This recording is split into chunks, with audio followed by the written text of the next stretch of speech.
of discussion of today is mine. Role of vitamin B12 in the diet. Basically अगर बात की जाए vitamin B12 की and तो विटामिन B12 को एक एसेंशियल अमाइनो एसिड के तौर पर विटामिन के तौर पर जाना जाता है. It is also known as cobalamin. एक ऐसा एसेंशियल विटामिन जो है इसको खुद प्रोड्यूस नहीं कर पाती, लेकिन बॉडी को इसकी हर रिजनरेशन के लिए और डिफरेंट फंक्शंस को सारे अंजाम देने के लिए fulfilment of the functions of the regular basis by the body need होती है. It's found naturally in animal products, but also added to certain foods and available as an oral supplements or injection. Vitamin B12 हमारी body में different जो है वो roles play करता है.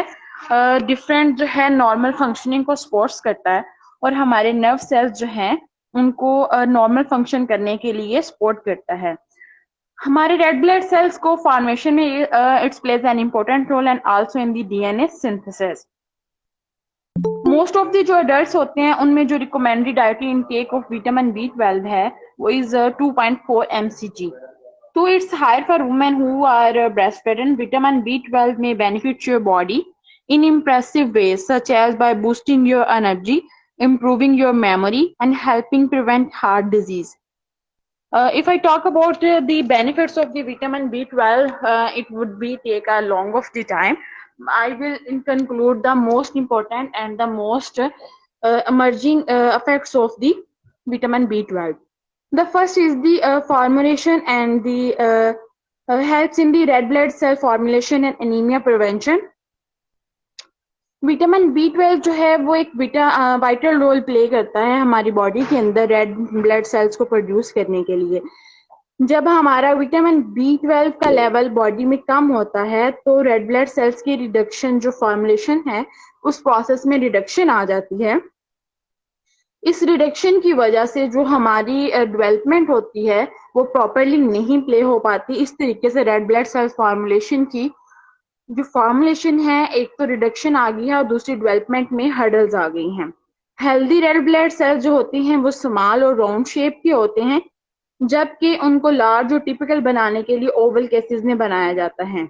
जब वो रेड ब्लड सेल्स की डेवलपमेंट नहीं हो पाती या उनकी डिसफंक्शनिंग हो जाती है तो वो छोटे सेल्स और राउंड शेप के नहीं रहते, जबकि वो बड़े सेल्स लार्जर हो जाते हैं साइज में और उनकी जो शेप है वो राउंड यानी गोल होने की निस्बत ओवल यानी बेजवी जस्ट लाइक द एग हो जाती है. जब हमारे रेड ब्लड सेल्स की जो शेप है वो बड़ी यानी लार्जर और इरेगुलर शेप में आ जाती हैं तो रेड ब्लड सेल्स जो है वो अनएबल हो जाते हैं एक जगह से दूसरी जगह मूव करना. बोन मैरो जो है इन ब्लड स्ट्रीम में वो नहीं जा पाता. इस तरीके से एप्रोप्रिएट नहीं होता और हमारी जो है डेवलपमेंट नहीं हो पाती और the thing that is called is known as megaloblastic anaemia. When we are anemic, कि it's onset of the megaloblastic anemia, तो हमारी जो बॉडी होती है उसके पास इतनी कैपेसिटी नहीं होती, इनफ कैपेसिटी नहीं होती कि वो अपने रेड ब्लड सेल्स को प्रोड्यूस कर सके जो कि बेहतर सोर्स होते हैं ऑक्सीजन को ट्रांसपोर्ट करने के लिए वाइटल ऑर्गन की तरफ, क्योंकि उनके पास तो सिर्फ रेड ब्लड सेल्स है in the way of oxygen. तो डिफरेंट किस्म के जो है वो सिम्टम्स जो है इसको मेगालोब्लास्टिक एनीमिया को कंसिडर करते हैं. उसमें ये है सबसे पहला जो है वो फटीग है, दूसरा वीकनेस है, दो मेजर सिम्टम्स शो होते हैं. अगर इस फंक्शन की बात की जाए तो विटामिन B12 जो है वो रेड ब्लड सेल्स फॉर्मुलेशन में काम करता है और जब विटामिन B12 का लेवल कम हो जाता है तो production of red blood cell जो है वो रिटार्ड हो जाती है या अल्टर्ड हो जाती है जो काज करती है megaloblastic anaemia. The second major function of the vitamin B12 is that it may prevent major birth defects. अगर हम एडिक्वेट विटामिन B12 लेवल्स ले रहे हैं जो कि क्रूशियल है हमारी हेल्थ के लिए, तो स्टडीज शो करती हैं कि जो फीटस होता है उसका जो ब्रेन और नर्वस सिस्टम है उसको ज्यादा मिकदार में विटामिन B12 लेवल चाहिए होता है ताकि वो जो है अपनी मदर से प्रॉपर डेवलपमेंट हासिल कर सके. विटामिन B12 की जब डेफिशिएंसी होती है बिगिनिंग स्टेज ऑफ प्रेगनेंसी में तो ये रिस्क को इंक्रीज कर देती है बर्थ डिफेक्ट्स को, सच एज उसकी कंडीशंस को हम टर्मिनोलॉजी को इस तरह कंक्लूड करेंगे कि न्यूरल ट्यूब डिफेक्ट हो जाता है, फर्दर मोर क्या होता है कि मैटरनल विटामिन B12 डेफिशिएंसी होती है जो कंट्रीब्यूट करती है प्री मेच्योर बर्थ को और मिसकैरेजेस को। एक स्टडी जो है वो इस चीज को डिफाइन करती है, उसकी समरी कुछ इस तरीके से है कि विटामिन B12 का लेवल जिस तरीके से कम होता है, यानी 250 mg पर DL के मुताबिक हो जाता है जिन फीमेल्स के अंदर, वो 3 times मोर लाइकली रिस्क पे हो जाती हैं कि वो बर्थ डिफेक्ट के साथ बेबी को जो है डिलीवर करेंगी as compare to a normal female. Females के अंदर जब विटामिन B12 की डेफिशिएंसी होती है लेस देन 150 mg की, तो उनका 5 times हायर हो जाता है लेवल ऑफ जो है प्री मेच्योर और अल्टर्ड डेवलपमेंट या अल्टर्ड जो बर्थ फीटस की होती है compare to the women who have above 400 mg per DL. This function includes that appropriate vitamin B12 levels are the key to a healthy pregnancy. They are important for the prevention of brain and spinal cord birth defects. The third major जो उसका benefit है vitamin B12 का is that it may support bone health and prevent osteoporosis, the major and the most emerging disease in our Pakistan. जब हम vitamin B12 के level को adequate maintain कर लेते हैं तो ये हमारी बोन हेल्थ को सपोर्ट करता है। एक स्टडी बताती है कि 25,000 एडल्ट के ऊपर ये स्टडी की गई। 25,000 जो थे हमारे एडल्ट से, उन्होंने ये रिस्पॉन्स शो करवाया कि जब उनको विटामिन B12 की डेफिशिएंसी होती है तो उनकी जो है मिनरल डेंसिटी बोन की वो कम हो जाती है एज कम्पेयर टू दी जो हमारे ओल्ड एज तक उनका जो है विटामिन B12 का लेवल सेम रहता है। Bones with decrease mineral density, जब उनके अंदर बोन्स के अंदर उन एडल्ट के अंदर मिनरल डेंसिटी कम हो जाएगी तो उस दौरान ये होगा कि उनकी बोन्स जो होंगी वो डेलिकेट हो जाएंगी, फ्रेजाइल हो जाएंगी वक्त गुजरने के साथ साथ। तो इस तरीके से उनका रिस्क ऑफ ऑस्टियोपोरोसिस बढ़ जाएगा, उनकी हड्डियां बुड़बुड़ी होना शुरू हो जाएंगी, उनको जो है हर्डल्स आएंगी, इतना इजी वो मूव ऑन नहीं कर पाएंगे। Other studies show that there is a link between the vitamin B12 levels and poor bone health and osteoporosis, especially in the women जो है जिस तरीके से उनका मेनोपॉज या डिफरेंट कंडीशंस आती हैं लाइक उनको विटामिन B12 की जो ज्यादा जरूरत होती है। जब वो विटामिन B12 की एडिक्वेट जो है वो डेफिशिएंसी होती रहती उनको, या अप्रोप्रिएट नहीं वो लेती रहती, उनकी क्वांटिटी नहीं सेम रहती या उनको इनफ नहीं मिलता रहता, तो मोर लाइकली उनकी जो बॉन्ड्स है उनकी डेंसिटी कम होती जाती है, वो फ्रेजाइल होते जाते हैं और डिफरेंट कंडीशन का बायस बनते हैं जो उनको ऑस्टियोपोरोसिस की तरफ ले जाती है। Thus, vitamin B12 may play a vital role in your bone health. Low blood levels of this vitamin have been associated with an increased risk of osteoporosis. The fourth major role of the vitamin B12 is that it may reduce your risk of muscular degeneration. बात की जाए muscular degeneration की, तो ये एक ऐसी condition है जिसमें हमारे जो मसल्स हैं वो डिजेनरेट होना स्टार्ट हो जाते हैं, उसमें रिजेनरेशन बाकायदा नहीं होती। Muscular degeneration is an eye disease that mainly affect your central vision. जब विटामिन B12 हमें एडिक्वेट अमाउंट में नहीं मिलता तो ये प्रिवेंट कर देता है रिस्क से जो एज रिलेटेड मस्कुलर डिजेनरेशन होता है। अगर हम एडिक्वेट अमाउंट में लेते रहते हैं विटामिन B12 तो ये सबसे बड़ी इसकी ये फायदा है कि हमारा आई बॉल मूवमेंट ठीक रहता है, हमारी मस्कुलर डिजेनरेशन नहीं होती। रिसर्चर्स बिलीव करते हैं कि अगर हम विटामिन B12 के सप्लीमेंट्स लेते रहते हैं तो वो हमारी डिजीज जैसे कि होमोसिस्टीन है, टाइप ऑफ अमाइनो एसिड है जो हमारी ब्लड स्ट्रीम में पाया जाता है, उसको नॉर्मलाइज करता रहता है जिससे हमें एज रिलेटेड जो है वो मस्कुलर डिजेनरेशन का सामना नहीं करना पड़ता। एलिवेटेड होमोसिस्टीन जो अमाइनो एसिड है, जैसे कि मैंने पहले जिक्र किया है, उसका जो लेवल है वो हमारे एसोसिएट होता है, जैसे जैसे हमारी एज होती जाती है जितना वो लेवल ज्यादा होगा उतनी ज्यादा मस्कुलर डिजेनरेशन होती है। लिहाजा विटामिन B12 जो है वो इस लेवल को कम करता है या मेंटेन लेवल पे रखता है ताकि मस्कुलर डिजेनरेशन ना हो।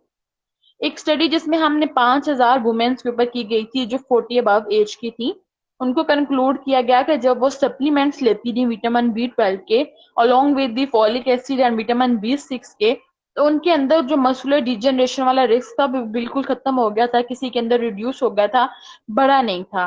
ग्रुप ने जब ये सप्लीमेंट्स रिसीव किए और उन्होंने इस सप्लीमेंट्स को 7 साल तक इस्तेमाल किया, तो फ्यूवर केसेस, बहुत कम केसेस थे, 100 में से पॉइंट्स में थे या 1% लगा लें, ऐसे थे जिनमें मस्कुलर डिजनरेशन हुई। लेकिन दूसरा जो प्लेसबो ग्रुप था, जिसके ऊपर हमने मेन कंट्रोल ग्रुप था, उसकी निस्बत हुई थी। रिस्क जो था उसको डेवलप करने का कंडीशन वाज 34% कम हो गया था। इट वाज 41% की वो स्वे टाइप में नहीं गई थी। अल्टीमेटली फर्दर स्टडीज भी की गई इस चीज को कि विटामिन B12 जो है वो हमारी मस्कुलर डिजनरेशन को कम कर देता है, किस तरीके से करता है, और प्रिवेंटिंग की गई। इसकी समरी इस तरीके से कंक्लूड है कि maintaining adequate levels of vitamin B12 decrease homocysteine, the amino acid levels in your blood. This may help prevent the development of age-related muscular degeneration. Next, the most important factor or the most important effect of the vitamin B12 is that it may improve mood and symptoms of depression. All of you are well aware about the depression or the anxiety conditions in the young age or many ages in Pakistan or the whole over the world. So vitamin B12 में improve your mood. जब vitamin B12 को हम लेते हैं तो वो हमारे mood के ऊपर एक अच्छा सूथिंग इफेक्ट देता है, फुली अंडरस्टूड इफेक्ट देता है। हाउएवर जो विटामिन हैं वो कोई वाइटल रोल प्ले नहीं करते हमारे सिंथेसाइजिंग में या मेटाबोलाइजिंग में सीरोटोनिन हार्मोन को। केमिकल रिस्पॉन्सिबल है फॉर रेगुलेटिंग मूड, जो सीरोटोनिन है। देयरफॉर विटामिन B12 डेफिशिएंसी जो है वो लीड कर जाती है डिक्रीज सीरोटोनिन को प्रोडक्शन को, विच में कॉज द डिप्रेस्ड मूड। लिहाजा अगर आप विटामिन B12 इनफ अमाउंट में ले रहे हैं और उसके अलावा विटामिन B12 जो है आपके मूड को, आपके एंग्जाइटी को रिलीफ कर देता है, क्योंकि वो सीरोटोनिन को बढ़ा देता है। Studies for that the use of vitamin B12 supplements for improving symptoms of depression in people deficient in this vitamin. Studies performed with the depression and low vitamin B12, एक स्टडी को perform किया गया जिसमें जो है दोनों groups को जो है एंटी डिप्रेशन, एक ग्रुप को एंटी डिप्रेशन दी गई और एक को विटामिन B12 दिया गया। तो दोनों के जो सिम्टम्स थे वो डिप्रेसिव सिम्टम्स को रिलीव करने वाले थे और कंपेयर किया गया दोनों के। तो एंटी डिप्रेशन जो थी वो अलोन उतना काम कर रही थी जितना हमने विटामिन B12 ने किया। एक और स्टडी में किया गया जिसमें विटामिन B12 डेफिशिएंसी को जो है वो एसोसिएट करवाया गया twice risk of severe depression के साथ। एक और स्टडी में हाई विटामिन B12 जो है वो लिंक किया गया बेटर ट्रीटमेंट आउटकम्स के साथ and increase probability of recovery from major depressive disorder यानी MDD। अलबत्ता जो विटामिन B12 सप्लीमेंटेशन है वो हमारे मूड को इम्प्रूव करने के लिए, डिप्रेशन एंड एंग्जाइटी को दूर करने के लिए और लोगों के अंदर जो है खुशी अखलाकी पैदा करने में बहुत अहम किरदार अदा करती है। Researchers does not currently suggest that कि they have the same effect in those with normal vitamin B12, कि ये उस तरीके से नहीं है कि जो नॉर्मल लोग हैं उस तरीके से उनका मूड स्वेल हो जाता है, लेकिन ये है कि उनके अंदर से डिप्रेशन और एंग्जाइटी वाली फीलिंग, मायूस की जो फीलिंग है उसको वो रिड्यूस कर देते हैं। Vitamin B12 is needed for the production of serotonin, a chemical responsible for regulating mood. Vitamin B12 supplements may help improve mood in people with an existing deficiency. The next one is that it may benefit your brain by preventing the loss of neurons. Vitamin B12 deficiency has been associated with memory loss, especially in older adults. जैसे जैसे जो है वो adult होता जाता है इंसान, तो उसके अंदर डेमेंशिया काज होना स्टार्ट हो जाता है। विटामिन में play a role in preventing brain atrophy, which is the loss of neurons in the brain and often associated with memory loss और dementia. बेसिकली जब आप विटामिन B12 को ज्यादा लेना स्टार्ट कर देते हैं तो विटामिन B12 जो है, जो ओल्ड एज प्रॉब्लम्स होते हैं जैसे कि डिमेंशिया है, मेमोरी लॉस है या ब्रेन एट्रोफी है, इनको ये रिड्यूस कर देता है।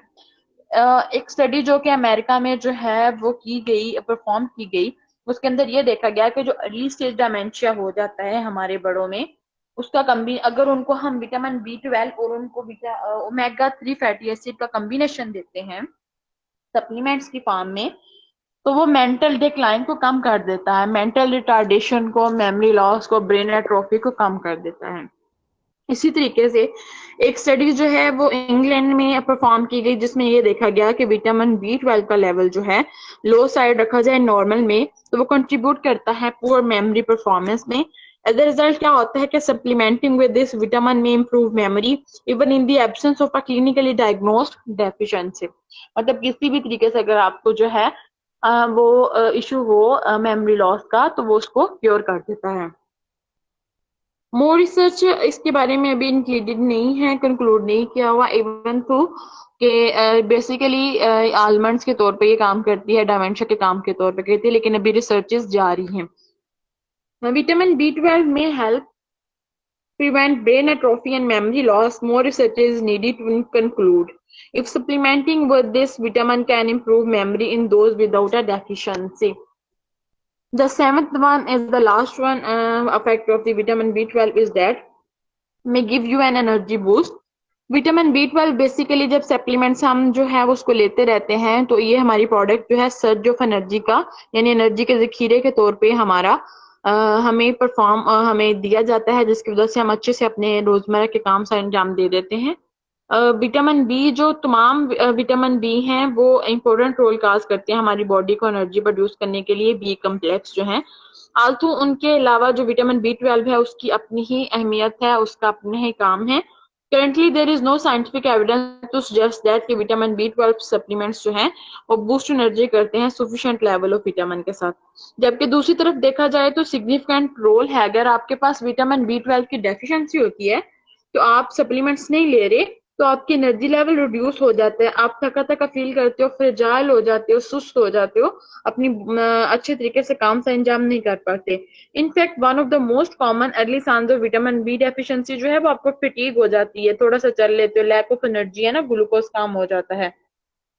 Thus, the scientists said that taking a supplement may improve your energy level, but only if you are deficient in the vitamin. अगर आपके पास पहले विटामिन बी है, तो it doesn't mean कि आप दोबारा उसको लेते रहें। The other function is that it may improve heart health by decreasing homocysteine. Homocysteine मैंने पहले mention किया कि homocysteine is an hormone. High blood levels of the common amino acid homocysteine have been linked to an increased risk of heart disease. कि अगर इसका high level होगा तो ये जो है हमारे हार्ट को डिस्टर्ब करेगा, हमारे हार्ट को अफेक्ट करेगा। अगर हम डेफिशिएंट हैं विटामिन B12 में, तो होमोसिस्टीन जो है वो बढ़ता रहेगा। लिहाजा हमें विटामिन B12 के सप्लीमेंट्स लेने चाहिए, डाइट में ऐसी चीजें शुमार करनी चाहिए जिसके अंदर विटामिन B12 ज्यादा हो। विटामिन B12 जब ज्यादा होगा तो विटामिन B12 ज्यादा होने से उसकी जो है होमोसिस्टीन लेवल कम होना स्टार्ट हो जाएगा, जिससे हमारी जो हार्ट डिजीजेस हैं या हमारे हार्ट रिस्क ऑफ डिजीजेस हैं वो कम होना स्टार्ट हो जाएंगे। However, there is currently no scientific evidence to confirm that vitamin B12 supplements are effective in this regard. Therefore, further research is needed to understand the relationship between vitamin B12 and the heart health. I will summarize it that vitamin B12 can decrease blood homocysteine, a type of amino acid that is associated with an increased risk of heart disease. However, research does not currently support the claim, but vitamin B12 reduces this risk. Sports, health, hair and skin and nails. Vitamin B12 has a major role in this cell production, जैसा कि adequate level में अगर हम vitamin ले रहे हैं तो promote ये क्या करता है कि हमारे हेल्थी हेयर उसको प्रमोट कर लेता है, स्किन को कर देता है, नेल्स को कर देता है।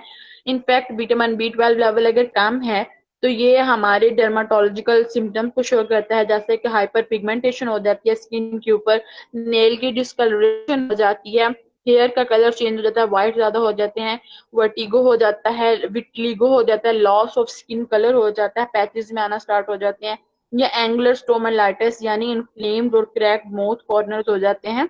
तो सप्लीमेंट जब हम ज्यादा लेते हैं विटामिन B12 के, तो वो हमें इम्प्रूव डर्माटोलॉजिकल सिम्टम्स देता है, जिससे हमें कोई स्किन का प्रॉब्लम नहीं होता, कोई माइक्रोन्यूट्रिएंट की डेफिशिएंसी नहीं होती, और हमारे स्किन, हेयर, नेल्स जो है उनकी हेल्थ जो है वो बरकरार रहती है।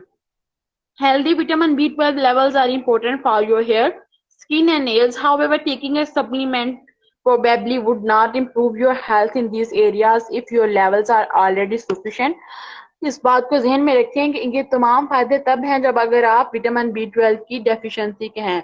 अगर आपको विटामिन बी 12 पहले ही है, तो अगर आप एक्सेस ले रहे हैं, तो you know the proverb about that कि excess of everything is bad, कि हर चीज की ज्यादती गलत है, मुजरे सेहत है। लिहाजा अगर आप मोतदिल लेवल में हैं, अगर आप मॉडरेट लेवल में, आपके विटामिन बी 12 का लेवल ठीक है, then you have nothing to then you have nothing right to that कि आप जो है इस तरीके को मैनेज कर लें।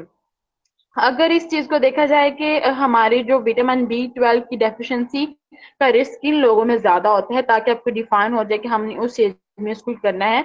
The first one is that कि जब आप ओल्डर अडल्ट हो जाते हैं, आपकी डाइट में विटामिन बी 12 कम हो जाता है, तो उसका रिस्क फैक्टर ज्यादा होता है। Then people with the gastrointestinal disorder such as, उनको क्रॉन्स डिजीज है, उनको सेलिक डिजीज है, ग्लूटेन फ्री वो डाइट लेते हैं, तो उनके अंदर विटामिन बी 12 जो है उसकी डेफिशिएंसी और उनकी डिजीज ज्यादा हो जाती है। इसी तरीके से जो है पीपल जो स्ट्रिक्ट होते हैं विगान डाइट पे, यानी वो वेजिटेबल्स ही लेते हैं, वो इस चीज का शिकार होते हैं। वो पीपल जो कि मेटफॉर्मिन यानी ब्लड शुगर कंट्रोल उनसे नहीं हो रहा था, वो डायबिटिक हैं, उनको ये डेफिशिएंसी होने के ज्यादा चांसेस हैं। पीपल वो जो होते हैं जिनके अंदर गैस्ट्रोइंटेस्टिनल सर्जरीज हो जाती हैं, जैसे कि बायएट्रिक सर्जरी हो जाती है, उनके स्टमक को छोटा कर दिया जाता है, या बॉल डिस्ट्रक्शन सर्जरी हो जाती है, तो इस दौरान जो है इनको डिफरेंट तरीके से इनको कंट्रोल हम कर लेते हैं, इनकी जो विटामिन बी डेफिशिएंसी की एब्जॉर्प्शन कम हो जाती है। तो मैनी एडल्ट्स में ये देखा गया है कि हाइड्रोलिक एसिड जो होता है स्टोमक के अंदर वो कम हो जाता है, जिसकी वजह से एब्जॉर्प्शन ऑफ विटामिन बी 12 जो है वो कम हो जाती है। जब विटामिन बी 12 की रिडक्शन हो जाती है, एब्जॉर्प्शन नहीं हो पाती, तो फिर ये है कि हम injection of vitamin B 12 use करते हैं, ताकि जो है इसको एनिमल जो है ना, एनिमल कह रही हूँ सॉरी, ताकि इस चीज को मेंटेन कर सकें हमारे लेवल में, क्योंकि हमारी बॉडी को विटामिन बी 12, मैंने सबसे पहली लाइन ही ये बोली थी कि vitamin B 12 is an essential vitamin है, जो हमारी बॉडी को फ्यूलाइज करने के लिए या हमारी बॉडी के डिफरेंट चीजों को या डिफरेंट फंक्शंस को परफॉर्म करने के लिए जरूरी होता है। Vitamin B 12 is only found, अच्छा फिर क्वेश्चन आता है कि भाई हमारी जो है विटामिन बी 12 हम लें कहाँ से, हमारे लिए तो कोई क्राइटेरिया होता है कि हमें पता हो कि इस चीज में हम वो ले लिया करें, तो ये ज्यादा एनिमल प्रोडक्ट्स में होता है, कम इसके अलावा जो है सम प्लांट बेस्ड मिल्क में होता है, ग्रेन्स में होता है, और 45 जो विटामिन बी 12 की आजकल डाइट्स मिल रहे हैं उनमें, और जो विगान डाइट्स हैं उसमें बहुत कम विटामिन ये पाया जाता है। उसके अलावा जो है अगर हम ग्रीन लीफी वेजिटेबल्स ले रहे हैं, तो उसके अंदर अच्छा मिल जाता है हमें विटामिन बी 12। उसके अलावा हमें नट्स में मिल जाता है, अखरोट में बहुत अच्छा मिलता है, हमें काजू में बहुत अच्छा मिलता है, इसके अलावा सोगी में बहुत अच्छा मिलता है। अगर देखा जाए कि उसके अलावा इसको हम किस किस चीज में ढूंढ सकते हैं, तो इसके सप्लीमेंट्स अवेलेबल हैं विटामिन बी 12 के, if you are not getting, अगर आपकी बॉडी जो है विटामिन को नहीं कर पा रही, तो हम जो है को एक्सेप्ट नहीं कर पा रही, तो फिर हम इसको जो है विटामिन सप्लीमेंट्स के थ्रू देते हैं, या ऐसे पेशेंट्स जो या ऐसे लोग जिनकी डाइट से विटामिन बी की कमी नहीं पूरी हो पाती, तो हम ऐसे लोगों को जो है वो दे देते हैं डेफिशिएंसी के तौर पे, फिर हम ऐसे लोगों को इंजेक्शन के फॉर्म में दे देते हैं, फिर ऐसे लोगों को जो है हम डिफरेंट जो है सप्लीमेंट्स की फॉर्म में दे देते हैं। अगर उनको सप्लीमेंट्स भी सूट नहीं करते और फिर कोई भी चीज उनको सूट नहीं कर रही, तो ऐसे लोगों की इंजेक्शन लगा देते हैं, ताकि वो डिफरेंट कंडीशन से दो चार ना हो पाए। It's all about vitamin B 12, role of vitamin B 12 in the diet. Hope so कि आपको जो है ये लेक्चर अच्छा लगा होगा, आपकी कंफ्यूजन क्लियर होगी होंगी। इसके अलावा भी अगर आपको कोई सवाल होगा तो आप मुझसे कर सकते हैं। Thank you so much to all participant and my respectable HOD.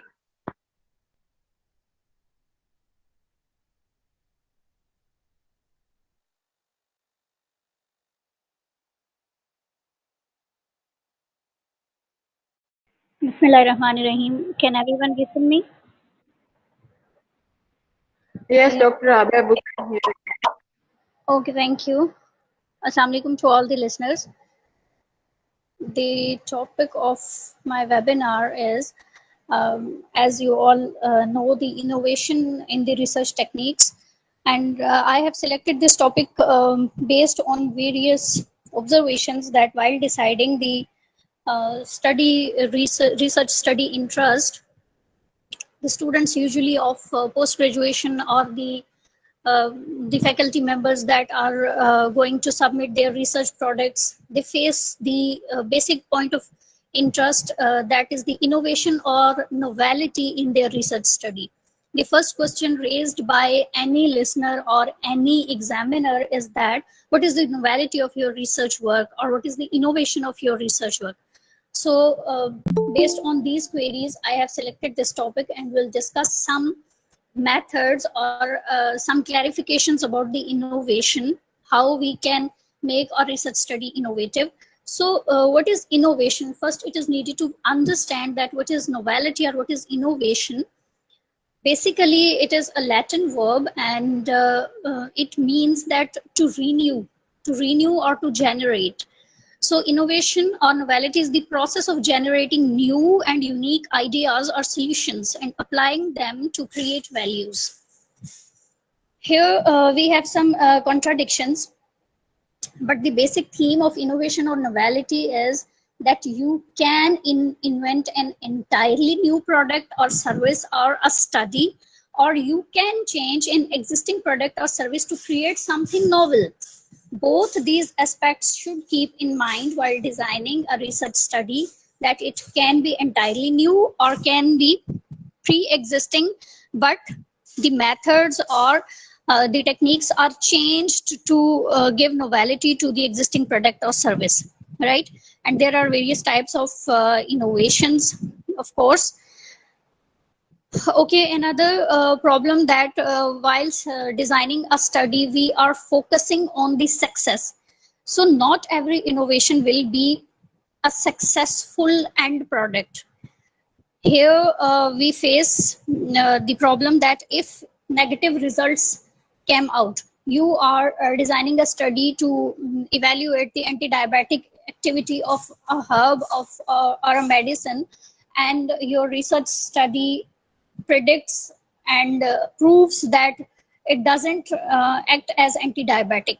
So does your research or does your study fail?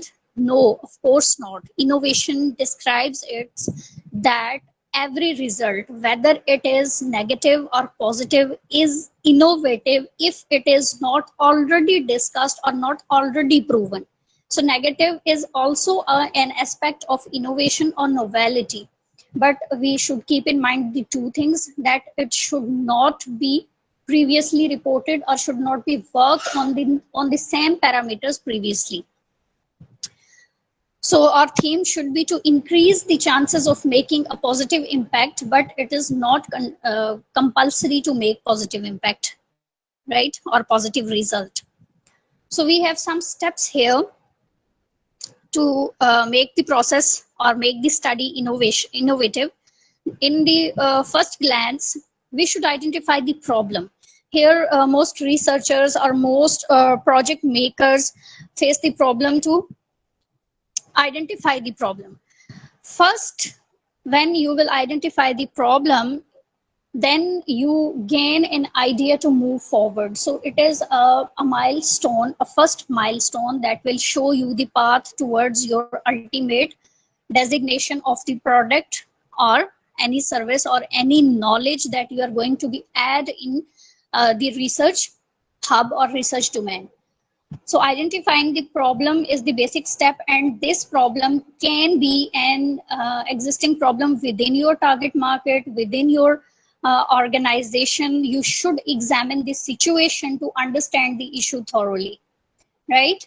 So if you prefer, you can reach out to your targets with surveys to learn about what is troubling them in more detail. Like your end user is a patient and you are studying in a limited area or a countrywide study you are going to be design. So first you will have to examine the situation and identify the problems of that particular area or that particular population, what diseases, what kind of problems they are facing, and you should target that problem. So identify the problem of that particular end user which you are going to be addressed finally.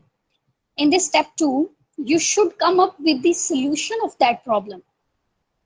So let us move with an example that if diabetes is a problem in a community or in a population, then you should find First, you should find that it is a problem, then you should come up with the solutions.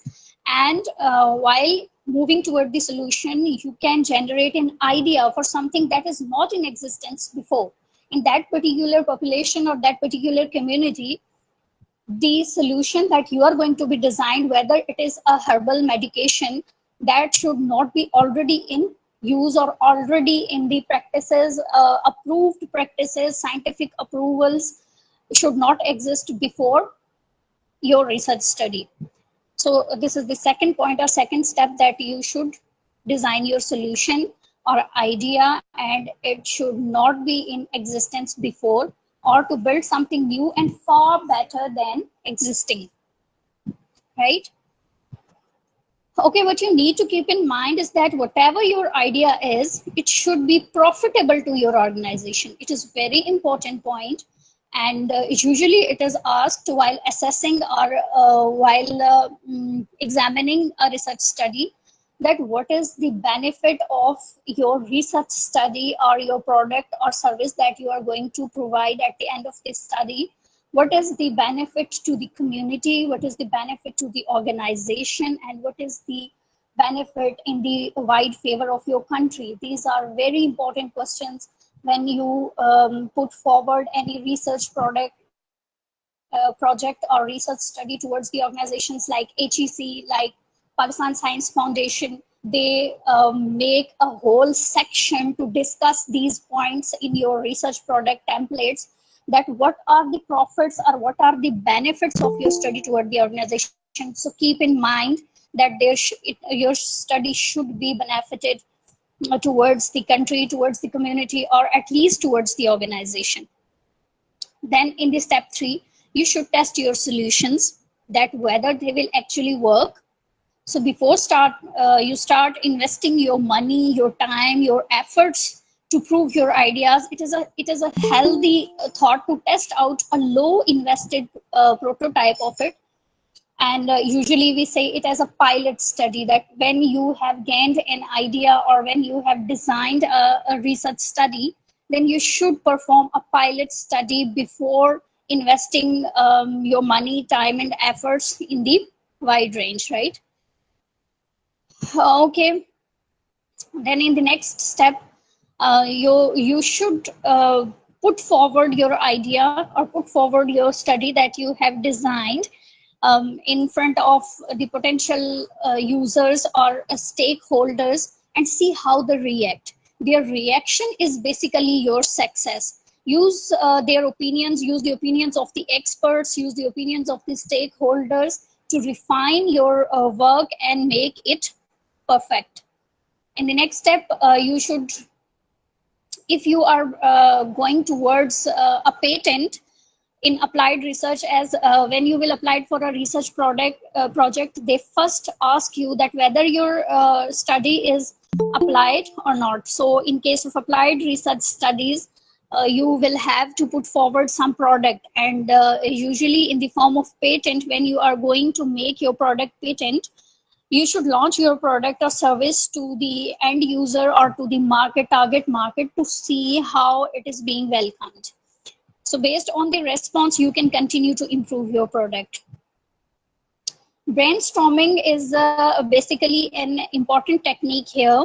It is a good method of innovation to make your study innovative. It is very good method, and it is a brainstorming technique, and you can try it with your team to generate ideas for innovation. And some structured brainstorming techniques can help you with innovation. They consist of 6 thinking hats, and these 6 thinking hats consider: empathize, define, ideate, prototype, test, and then take feedback. These 6 I have discussed in steps before, right? So in order to categorize the different research methods, we combine few sources to create a general research process. On average, we could state that each R&D trajectory, R&D means research and development, consists of these above mentioned steps, right?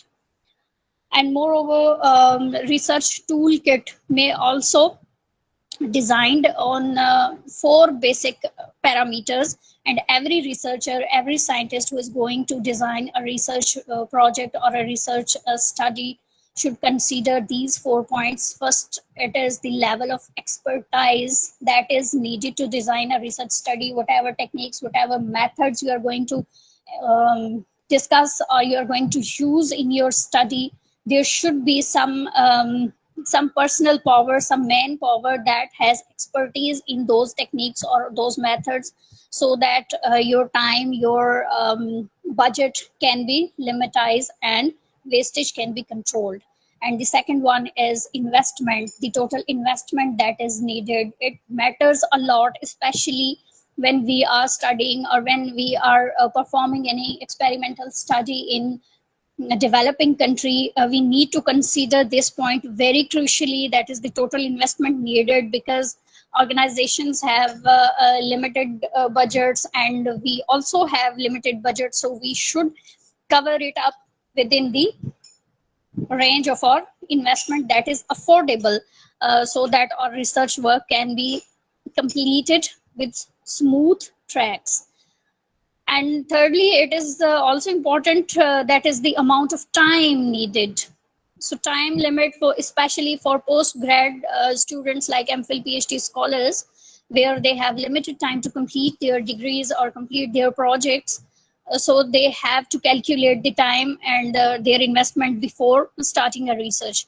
And also the manpower, how much personal power, how much manpower is required to perform this study. One person can perform one study at a time with full concentration, with full devotion, so he or she should design it accordingly.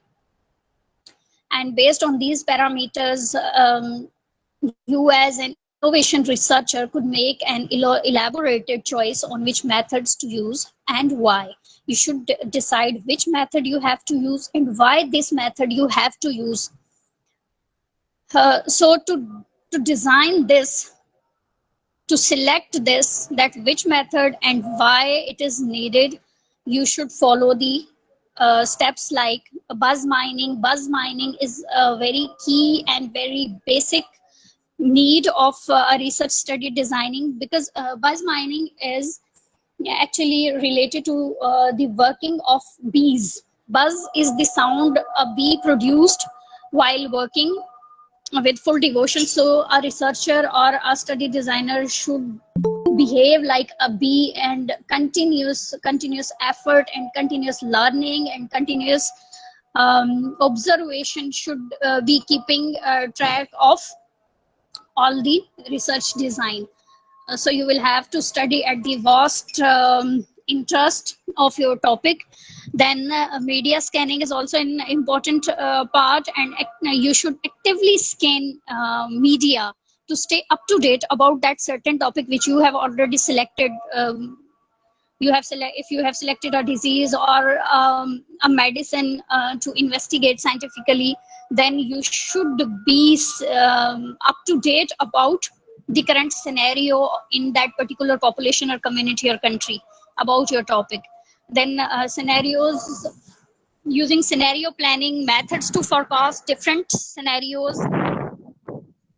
And trend tracking is also important. What is basically trend tracking? It is macroeconomical and under the iceberg technological trends that could impact your ideas. So you should meet your stakeholders, you should meet your organizations that are going to fund you, that are going to help you financially, or the experts that are going to help you and acknowledge you about the use of particular techniques. Then competitive analysis is also important, and systematically compare your product or your service or your idea with the existing ideas in the market, right? And usually while discussing medication, we have to face various challenges or various competitors in our target market. That is the Western medicine, that is traditional Chinese medicine, that is Ayurvedic medicine. These all are the competitors. And usually we standardize the Western medicine because that has more impact in our society, in our community or population that is under discussion. So you have to select your competitors, and then you have to compete. Your study should be a competition towards the competitors, and for that you will have to review your literature, existing literature, not so old, very updated literature, to find all known and unknown information regarding your topic. And then you will have to visit your target market, review market data, find all known and unknown insights about the market you are working in or you are going to introduce in that. So make the interviews or make the observations or questionnaires to know the point of views or the responses of the end user, as patient is your end user, your potential user. So you should be linked with that end user. Deeper research into lifestyle, motivational and emotional reasoning of the potential user is a key role in your research study design. Then crowdsourcing should also be considered, and to gain insight into your study success. Social media research is also very helpful these days to know out or to evaluate the research reactions or general sense among users. And opinion pools are very important, using structured opinion pools to test hypotheses. So each and every research is basically based upon a single statement of hypothesis, and it is very important to design the hypothesis that is based on all these above steps that will discuss whether you are moving towards innovation, whether your study is novel or not. All it is depending upon a single statement that is a hypothesis. And after very extensive work, after investing money, after investing your time, your efforts, you are just based upon hypothesis, and a single word, whether it is significant or not, will make your research successful or unsuccessful. So make your opinion pool to test your hypothesis, give many ideas of experts to clarify, to make your hypothesis very precise and very focused. So brainstorming, I have already discussed, will help you in designing your hypothesis.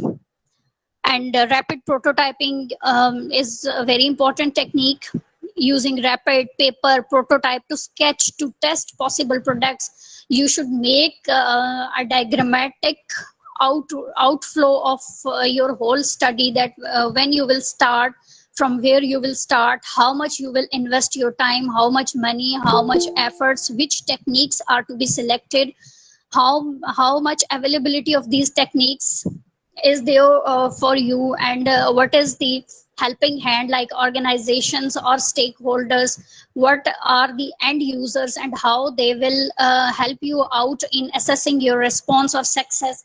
So here should be a map, a complete map from top to bottom, up to the end results from the generation of idea of your study. It will help you, it will make your journey of research study very easy and very comfortable for you. At each step it will guide, and you know that what is the next milestone and where you should go, how much time you will spend at each and every step of your research study.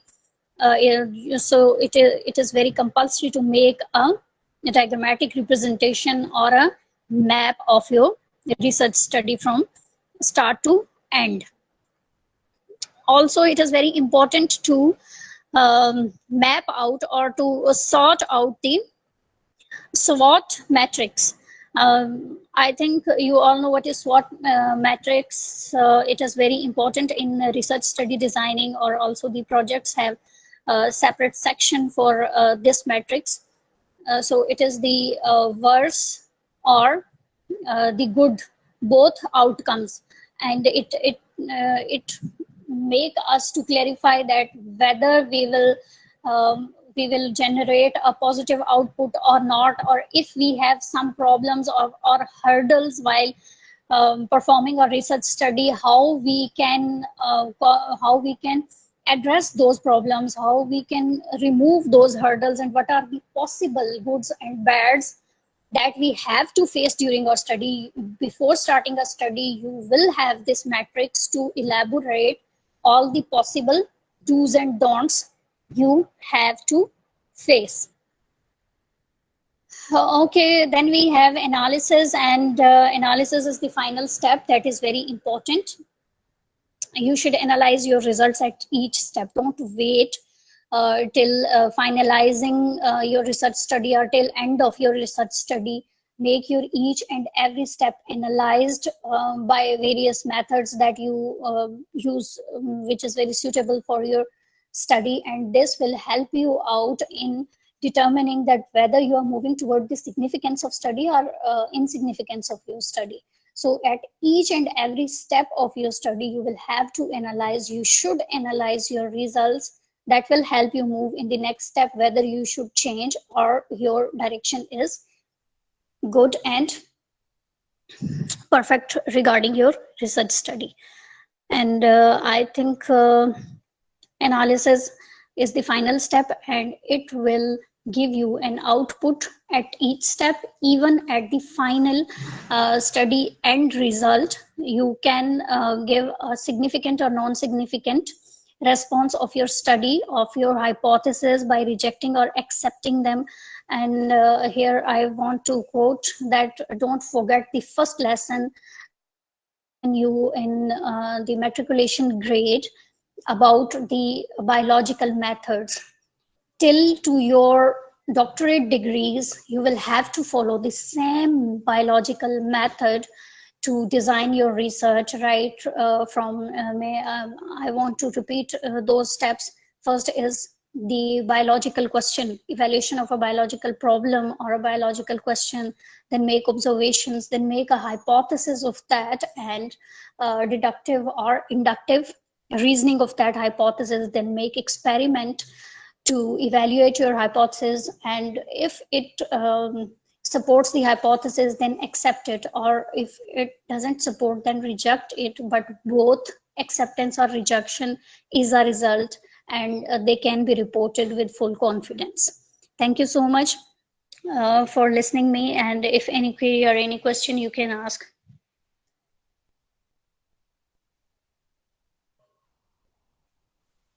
Thank you so much, Dr. Abia. Your each and every word of the presentation was very informative. Your overall session was very informative and very humble. Thank you so much. And Most thank you welcome. so much, our respectable HOD of GC University of Eastern Department, Dr. Muhammad Akram, for organizing this platform. Thank you so much.